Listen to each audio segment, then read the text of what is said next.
est toujours sur un chemin de crête. C'est-à-dire que si vous êtes trop faible avec les gens, trop coulant, vous perdez votre autorité. Et en même temps, si vous êtes trop sévère, vous devenez une machine et c'est pas bon non plus. Ouais. Donc en réalité, il faut trouver toujours le ton juste. Et c'est un grand travail parce que vous devez à la fois incarner l'autorité, mais aussi l'humanité. Et c'est pas évident tous les jours. Avec le temps, on arrive à trouver le ton juste, mais c'est un travail de remise en question permanente.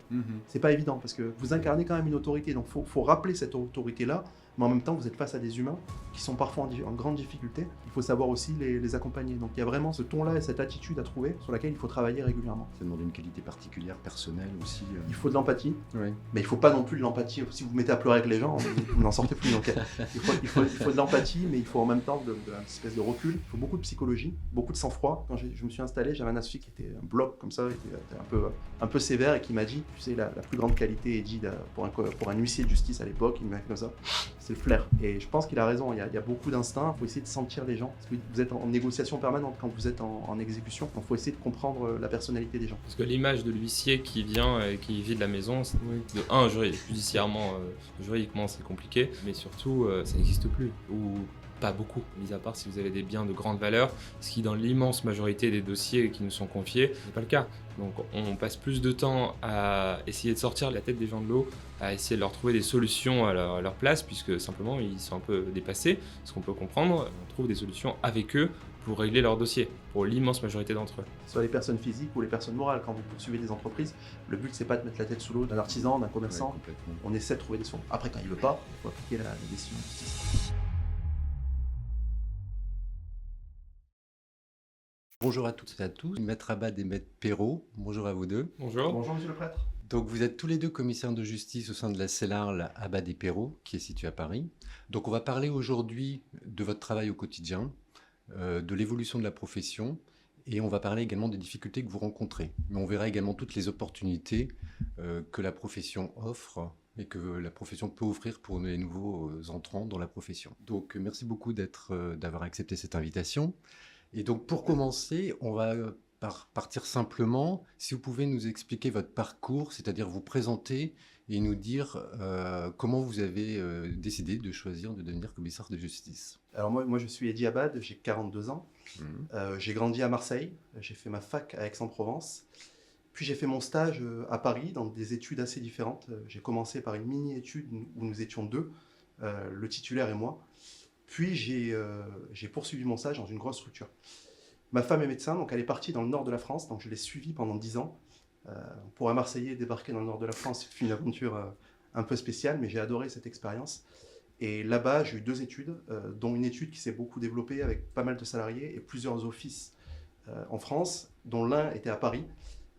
Et en 2022, j'ai choisi de partir avec un jeune associé à l'époque, Maître Perrault, de scinder, de rendre indépendant l'office parisien pour pouvoir nous lancer dans une aventure entrepreneuriale, sachant que l'office parisien était quasiment vide à l'époque, donc on a tout créé depuis 2022. D'accord. Et je suis très heureux du parcours qu'on a fait. Et pourquoi j'ai choisi cette profession ? Parce que je crois que j'aime beaucoup le mouvement, j'aime beaucoup le terrain, et j'ai du mal à rester en place. Donc c'est vrai que c'est une profession qui nous permet quand même de bouger, de voir plein d'univers différents. Vous passez d'une cité du 93 à un palace à midi. Voilà, donc c'est ça qui est formidable dans cette profession, ça c'est une première chose. Et la deuxième raison qui m'a poussé à choisir ce métier, c'est que c'est un métier qui permet de développer l'âme d'entrepreneur. C'est-à-dire que c'est un métier, si vous aimez le développement d'entreprise, vous pouvez tout à fait vous amuser là-dedans parce que beaucoup de choses dépendent de vos salariés, beaucoup de choses dépendent des process que vous mettez en place. Donc je trouve que c'est une des professions du droit où on peut le plus s'épanouir en tant qu'entrepreneur. Très bien. Et vous, Maître Alors je m'appelle Perrault Paul Perrault, j'ai 32 ans. Donc moi, contrairement à mon associé, je suis originaire du nord de la France. Je suis né à Valenciennes. Donc, j'ai fait mon cursus scolaire universitaire en métropole lilloise, donc le lycée à Tourcoing et la faculté de droit à Lille. J'ai ensuite entamé un stage à Lille, j'ai fait mon cursus là-bas et lorsque j'ai raté l'examen professionnel pour la première fois, j'ai décidé de changer d'études et j'ai rencontré à cette occasion mon futur associé, Eddie Abad. Donc j'ai travaillé là-bas un peu comme collaborateur. Ensuite, je devais aller en région parisienne, donc j'ai cherché un commissaire de justice salarié, à l'époque huissier de justice salarié à Paris. Donc j'ai fait mes bagages, et je suis parti à Paris.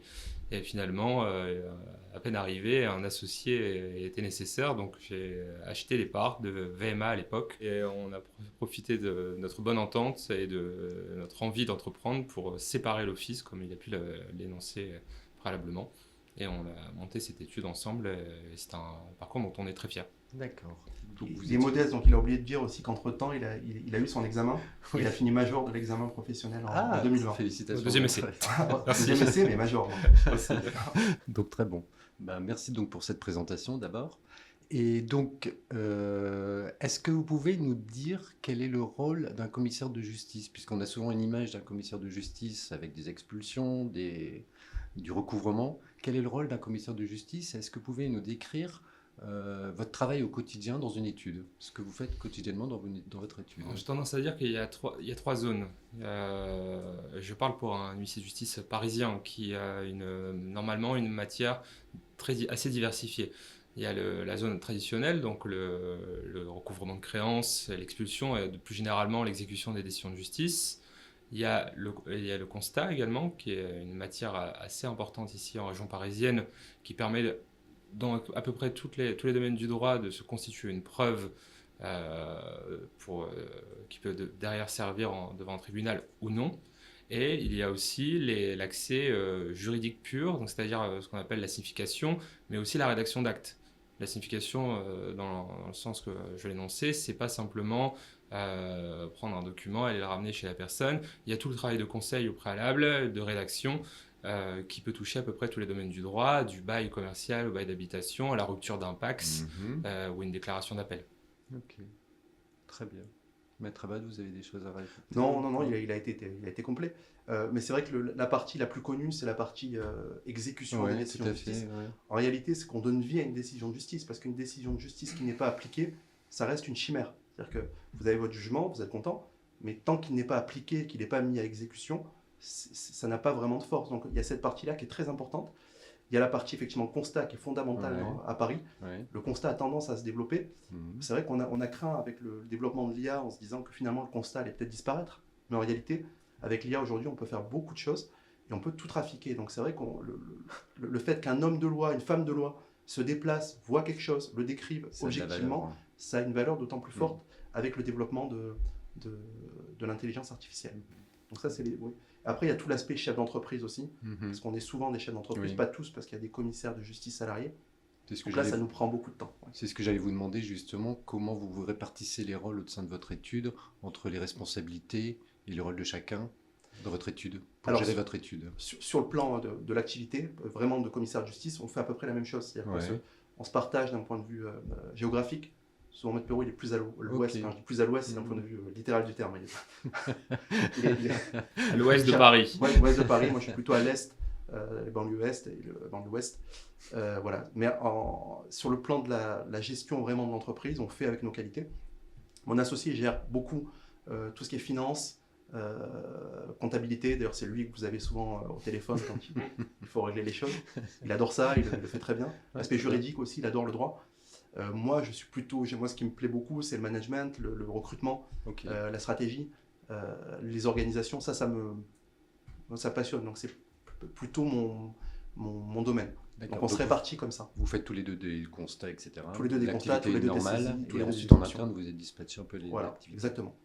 Okay. Et on insiste beaucoup sur notre aspect à deux têtes. C'est-à-dire qu'on a certes nos facilités, on va dire, moi plutôt sur l'aspect comptable et financier, mon associé sur la stratégie RH, la stratégie tout court et l'organisation, mais l'immense majorité des décisions sont prises par nous deux. On se concerte tous les jours, on doit s'appeler au moins 30 fois par jour, minimum, et on règle l'immense majorité des problèmes tous les deux. Et donc, il est très rare qu'on aille en réunion client, par exemple, l'un ou l'autre, on est toujours ensemble.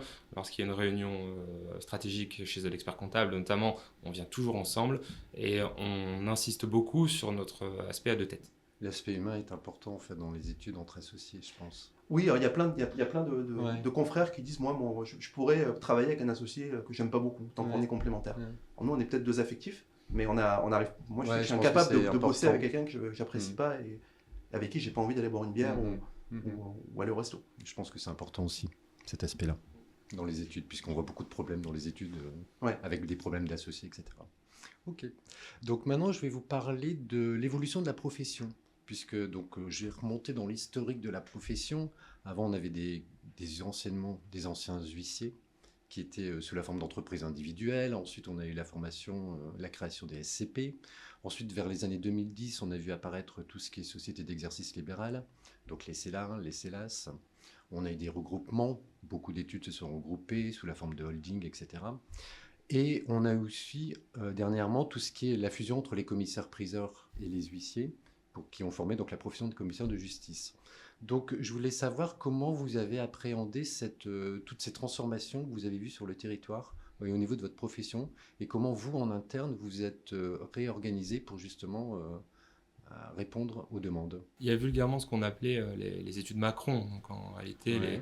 les offices ouverts à la demande de l'autorité de la concurrence, sauf erreur de ma part, qui permettaient d'ouvrir une étude, ce qui n'était pas possible dans l'immense majorité des territoires. Mais souvent, je fais le parallèle avec notre étude qui en réalité démarrait comme une étude Macron de plus grand chose, Ouais. donc on a dû remonter. Donc factuellement pour nous, on n'a pas vu ça comme une concurrence accrue puisque on était dans le même cas qu'eux. C'est aussi ce qui était important pour nous, c'était le développement de l'entreprise.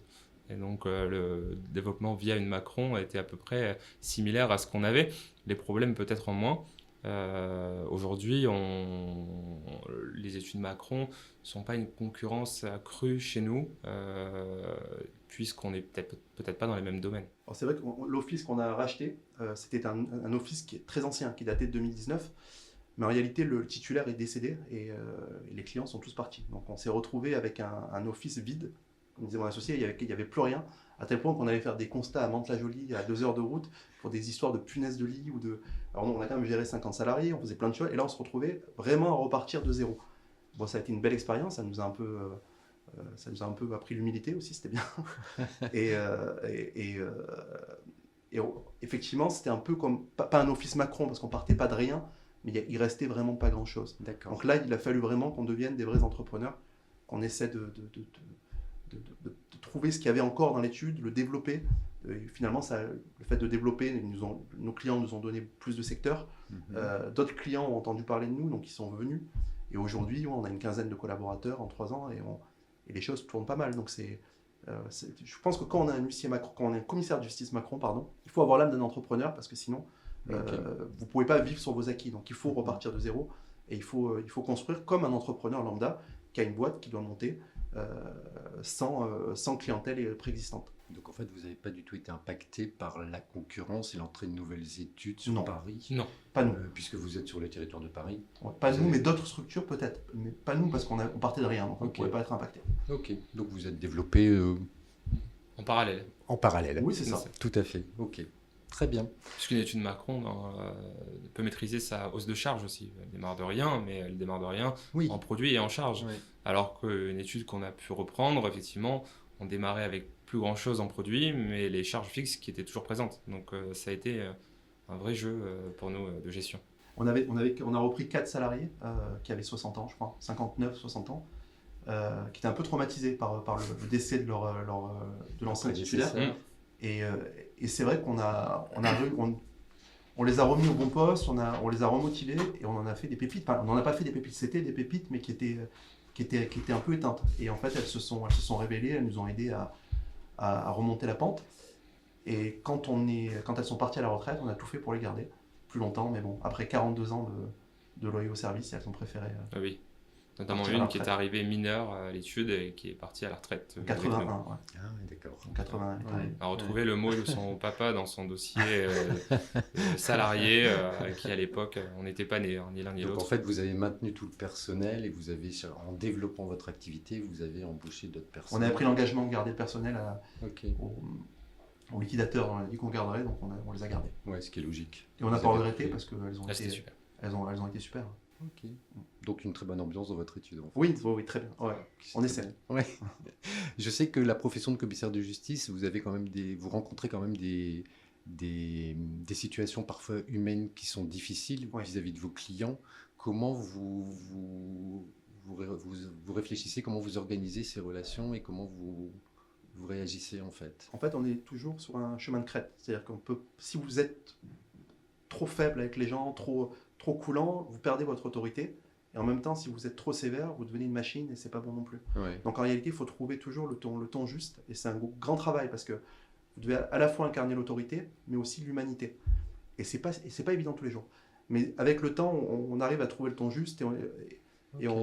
Mais c'est un travail de remise en question permanente. C'est pas évident parce que, encore une fois, trop gentil, Ça demande vous de incarnez quand même qualité. une autorité. Donc il faut rappeler cette autorité-là, mais en même temps, vous êtes face à des humains qui sont parfois en grande difficulté. Il faut savoir aussi les accompagner. Donc il y a vraiment ce ton-là et cette attitude à trouver sur laquelle il faut travailler régulièrement. Ok. Ça demande une qualité particulière, personnelle aussi. Il faut de l'empathie, Oui. mais il ne faut pas non plus de l'empathie. Si vous vous mettez à pleurer avec les gens, vous n'en sortez plus. Donc, il faut de l'empathie, mais il faut en même temps une espèce de recul. Il faut beaucoup de psychologie, beaucoup de sang-froid. Et j'avais un vieil associé, c'est pas correct, mais quand je me suis installé, j'avais un associé qui s'appelait Maître Pagnien, qui était dans la campagne à Cambrai, qui était un bloc comme ça, était un peu sévère et qui m'a dit, tu sais, la plus grande qualité, Eddy, pour un huissier de justice à l'époque, il m'a fait comme ça, c'est le pif, c'est le flair. Et je pense qu'il a raison, il y a beaucoup d'instinct, faut essayer de sentir les gens, comprendre, parce que vous êtes en négociation permanente quand vous êtes en exécution, donc il faut essayer de comprendre la personnalité des gens. Parce que l'image de l'huissier qui vient et qui vide la maison, Oui. juridiquement c'est compliqué, mais surtout ça n'existe plus, ou pas beaucoup, mis à part si vous avez des biens de grande valeur, ce qui dans l'immense majorité des dossiers qui nous sont confiés n'est pas le cas. Donc on passe plus de temps à essayer de sortir les gens, la tête des gens de l'eau, à essayer de leur trouver des solutions à leur place, puisque simplement ils sont un peu dépassés, ce qu'on peut comprendre, et on trouve des solutions avec eux pour régler leurs dossiers, pour l'immense majorité d'entre eux. Que ce soit les personnes physiques ou les personnes morales, quand vous poursuivez des entreprises, le but c'est pas de mettre la tête sous l'eau d'un artisan, d'un commerçant. Ouais, complètement. On essaie de trouver des solutions. Après, quand il veut pas, il faut appliquer la décision de justice. Okay. Et je reviens sur l'évolution de la profession. Pourquoi vous avez choisi, je ne sais pas si il y avait une raison particulière, la forme d'une CELAR, d'une société d'exercice libéral. À deux, vous auriez pu aussi être en SCP, par exemple. Donc, est-ce qu'il y avait un objectif derrière? Est-ce qu'il y a un objectif à long terme? Ce qu'on nous l'a conseillé, monsieur le prêtre. En CELAR, on est quand même en SCP. Moi, j'ai été en SCP. Ça, c'est vrai. Après, en SCP, moi, j'ai été en SCP très longtemps. Oui. La SCP, en réalité, c'est moins souple. C'est-à-dire que, on est plus entrepreneur, je pense, en société d'exercice libéral. Bien sûr. En plus, vous pouvez faire rentrer des jeunes associés sans leur céder énormément de parts où ils se retrouveraient endettés jusqu'au cou. Je pense que les entrées-sorties sont plus faciles. Bien sûr. Puis même fiscalement, c'est un désastre pour certains huissiers qui initialement empruntent des sommes importantes pour acheter des parts et finalement ils sont imposés sur leur reste à vivre mais également sur la mensualité qu'ils payent, ce qui parfois peut doubler leur assiette fiscale. Tout à fait, vous avez complètement raison. C'est une des raisons aussi pour lesquelles les gens basculent en société d'exercice libéral. Vous pouvez conseiller encore de la SCP à certains confrères ou aujourd'hui on ne propose plus de SCP, okay. Mais il y en a qui veulent toujours rester en forme de SCP. Après, la SCP, le problème, c'est que ça bloque les nouveaux entrants. C'est ça. Et comme les entrants sont de plus en plus fragiles, donc ils n'ont plus envie de rentrer en SCP, ils préfèrent une société d'exercice libéral. Je sais qu'au niveau de votre travail au quotidien, vous avez des institutions qui vous gèrent, la Chambre nationale, la Chambre régionale. Donc, je ne vais pas vous demander de parler du rôle des institutions, puisque ça fera l'objet d'un prochain podcast, mais comment ces institutions vous accompagnent au quotidien dans votre organisation et dans votre travail? Alors, ils peuvent déjà nous assister dans le cadre de l'assistance juridique de la Chambre nationale. C'est un module assez simple, vous posez votre question et une réponse vous est apportée avec l'avis des représentants de la Chambre nationale. Peut-être pas des représentants, mais des personnes d'un service dédié au sein de la Chambre nationale qui peuvent répondre à vos questions. Vous avez aussi accès aux questions posées au préalable par d'autres confrères, ce qui vous permet souvent de trancher une idée que vous vous faites ou de vous conforter dans un choix. La formation, on a des super formations qui sont proposées, que ce soit par la Chambre régionale ou par la Chambre nationale. La Chambre régionale de Paris appelle ça des conférences, c'est souvent passionnant. Ça, c'est vrai que ça nous aide, ça nous accompagne. La Chambre nationale aussi propose des choses très intéressantes. Donc il y a ce rôle-là. La Chambre nationale nous représente aussi devant les pouvoirs publics. Elle participe à l'élaboration des lois. Donc c'est vrai que les institutions sont très importantes. D'accord. C'est au quotidien, vous avez recours à la Chambre nationale, vous êtes au quotidien dans votre Oui, et travail. la Chambre régionale aussi. C'est-à-dire quand on a un doute sur un dossier, qu'on a on a une question, on n'est pas sûr on interroge et on a une réponse en général assez rapide. D'accord. Et ils nous permettent aussi d'être défendus, entre guillemets, lorsqu'on peut avoir un souci dans un dossier. Quelqu'un peut remettre en cause notre responsabilité. C'est vrai qu'il y a un service dédié à la Chambre nationale qui prend le relais, qui vous accompagne et qui peut vous assister, que ce soit dans le cadre d'attaque ou de défense, si jamais vous êtes... C'est très efficace d'ailleurs, ça marche très bien. C'est très efficace. Ok. Donc c'est une institution qui fonctionne bien et qui aide vraiment les commissions de Oui. justice. Oui. Ok. Donc pour terminer, on va voir l'évolution de la profession. Comment vous voyez l'évolution? On va propulser la profession. Comment vous voyez, vous, l'évolution de la profession? Comment vous la voyez? Et comment vous pouvez m'expliquer aussi comment vous êtes développé, comment vous avez trouvé des nouveaux clients? En réalité, c'est des clients qu'on avait déjà, mais qui étaient complètement endormis, on a relancé, et ils ont été satisfaits, donc ils nous ont confié d'autres secteurs géographiques. On va dans toute la région parisienne, enfin dans toute la cour d'appel de Paris plutôt, parce qu'on a une compétence cour d'appel. Donc c'est comme ça qu'on a réussi à se développer. Après, je crois que le véritable enjeu de notre profession aujourd'hui, il est RH. C'est-à-dire qu'il faut, surtout à Paris, il faut savoir recruter les bonnes personnes, il faut savoir les garder. Donc nous, on met beaucoup d'énergie là-dedans, c'est qu'on essaie de trouver vraiment des gens avec qui on a envie de travailler sur le long terme. Et on a plutôt peu de turnover pour le moment, je touche du bois. Vous arrivez à trouver les bonnes personnes? Oui. Parce que je sais que dans la profession, c'est compliqué de trouver des commissaires, des employés.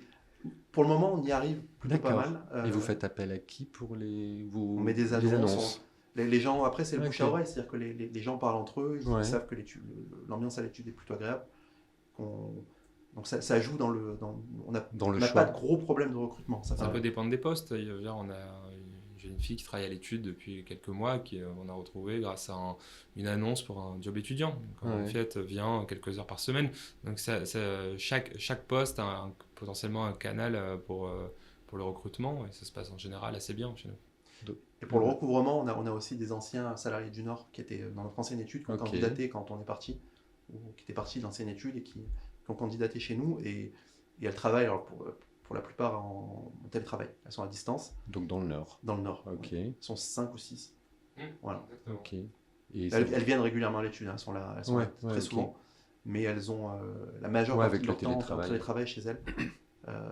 On les connaît, on n'aurait pas tenté ça si on ne les connaissait pas avant. Et alors ça marche très bien, mais ça nécessite de beaucoup les appeler, beaucoup parler avec elles. C'est parfois un peu fatigant, mais elles sont, parce qu'il y a un garçon au milieu. Exactement. Ils sont formidables. Enfin, c'est des gens qui ont une véritable autonomie, qui travaillent très bien, qui sont très motivés. Et c'est pour ça qu'on a pu mettre en place ce système-là. C'est important de bien s'entourer. Alors, c'est important de bien s'entourer dans les études Pour moi, c'est l'enjeu le plus important aujourd'hui. Pour le développement d'une étude. Pour le développement d'une étude, c'est de trouver les bonnes personnes, les mettre au bon poste et les garder. Et derrière, je pense qu'il y a un système de rémunération. Oui. Il y a un système de rémunération sur certains postes Sachant que les constats, c'est que vous deux qui faites les constats. 3 maintenant. On est commissaire de justice salarié. Bientôt 4. Bientôt 4. Ok, bientôt 4. Bientôt 4. Ça, bientôt. Donc l'étude évolue. Oui, grandit. Mais ce qui est le cas de pas mal d'études de commissaires de justice, c'est surtout que, contrairement à beaucoup d'entreprises, le chef d'entreprise doit être dans la production. Mis à part certaines études où le titulaire principal, entre guillemets, ne produit plus, nous, à notre hauteur, on est penseurs mais producteurs aussi. Donc il y a toujours un équilibre à trouver entre le temps dédié à la gestion de l'entreprise et à la production dans l'entreprise. Là, on souffle un peu plus depuis qu'on a un commissaire de justice salarié qui nous a rejoint il y a 8 mois, 6, 7 mois. Elle a été nommée au mois de septembre, je pense. Oui, elle nous a rejoint en juin dernier. Donc, et elle a un profil très juridique, elle a bossé en entreprise pendant plusieurs années. Elle a quitté la profession pendant 1 an et demi, c'est ça? 2 ans. Bossé dans l'expertise comptable. Elle a bossé chez les experts comptables, c'est vrai. Et elle est revenue. Donc nous, c'était un profil qui nous intéressait. Parce qu'elle avait vu autre chose. Depuis qu'elle est là, le management de proximité est fait par elle. Donc nous, du coup, on est vraiment sur les grandes questions et ça nous libère beaucoup de temps, en tout cas beaucoup l'esprit. Pas beaucoup de temps parce qu'on ne travaille pas moins depuis qu'elle est là, mais ça nous libère beaucoup l'esprit. Ouais, ok. Elle a repris un peu de matière. Ouais, Et c'est ça ça. vous libère du temps pour faire autre chose, en fait. Exactement. La signature des actes, et elle nous aide beaucoup sur les Dans la constats aussi. rédaction, ouais. Ouais. Dans la relecture. C'est ça. Ok. La relecture, les questions quotidiennes des salariés, voilà, ça a été un véritable très bonne chose pour nous, son arrivée. Et qu'est-ce que vous pourriez dire à un jeune commissaire de justice qui se pose la question est-ce qu'il doit s'installer ou pas s'installer? Comment vous pourriez le conseiller? Ça dépend de sa personnalité. Je Ok. pense que pas tout le monde est voué à s'installer, parce qu'en Ok. réalité, quand vous êtes installé, vous n'êtes jamais complètement en vacances, vous n'êtes jamais complètement... Mhm. Si on veut une vie d'ataraxie, il ne faut pas s'installer. Enfin, mais c'est pas grave, hein. C'est-à-dire que pas tout le monde est fait pour être embêté tout le temps. Et c'est vrai que quand on est installé, la plupart du temps, on n'est jamais complètement serein. Jamais l'esprit libre. On n'a jamais l'esprit complètement libre, mais c'est un choix de vie. Hein. C'est un choix de vie. On a une grande liberté, parce qu'on décide comment piloter notre entreprise, mais on n'a pas d'une sérénité qu'on a quand on est salarié. Quand vous êtes salarié, vous fermez la porte, vous rentrez chez vous, c'est terminé. Et donc une dernière question, qu'est-ce qui vous rend le plus fier en fait dans votre activité de commissaire de justice au quotidien? De quoi vous êtes le plus fier? De participer activement à l'exécution de la justice, puisqu'il y a un monde entre les tribunaux et la porte des gens, et en fait, ce monde-là, c'est nous. Donc, c'est nous qui venons informer les gens que la décision a été rendue lorsqu'ils ne le savent pas, c'est nous qui pouvons la mettre à exécution. Donc, je trouve que c'est assez valorisant d'être ce qu'on nous appelle le bras armé de la justice, mais pas que. D'accord. On intervient aussi avant procès, et notamment dans le cadre des constats. Donc, je suis assez fier d'être le liant entre le monde du tribunal et la porte des gens. Et vous, Maître Abad, qu'est-ce qui vous rend le plus fier dans votre activité de commissaire de justice? Alors, je crois que c'est plus dans le côté chef d'entreprise. En réalité, j'adore mon métier de commissaire de justice, hein, mais ce qui, moi, me rend le plus fier, on est tous les deux issus de milieux plutôt populaires, on n'est pas vraiment du sérail, et on aime bien donner sa chance à tout le monde. Et il y a des personnes qu'on est allé chercher, parce qu'on a senti qu'il y avait un potentiel important chez elles. On leur a donné leur chance. Alors, je pense qu'ils auraient trouvé ailleurs, mais peut-être pas dans une étude parisienne, peut-être pas. Et ces personnes-là, aujourd'hui, elles fonctionnent très très bien, elles s'épanouissent dans leur... Donc je pense que moi, en tout cas, ce qui me rend le plus fier, c'est d'avoir réussi à déceler ce potentiel-là chez pas mal de personnes, et des personnes qui n'avaient pas forcément les codes qu'il fallait, qui venaient pas forcément du bon endroit, qui venaient parfois de la campagne, du bassin minier, de cité, et on leur a donné leur chance, et aujourd'hui, elles s'épanouissent complètement dans notre structure, et elles font des choses extraordinaires. Donc ça c'est une grande fierté. C'est l'une de nos grandes fiertés. Merci beaucoup. Merci, monsieur le Merci, président. monsieur le Merci à président. vous. Au revoir. Au revoir.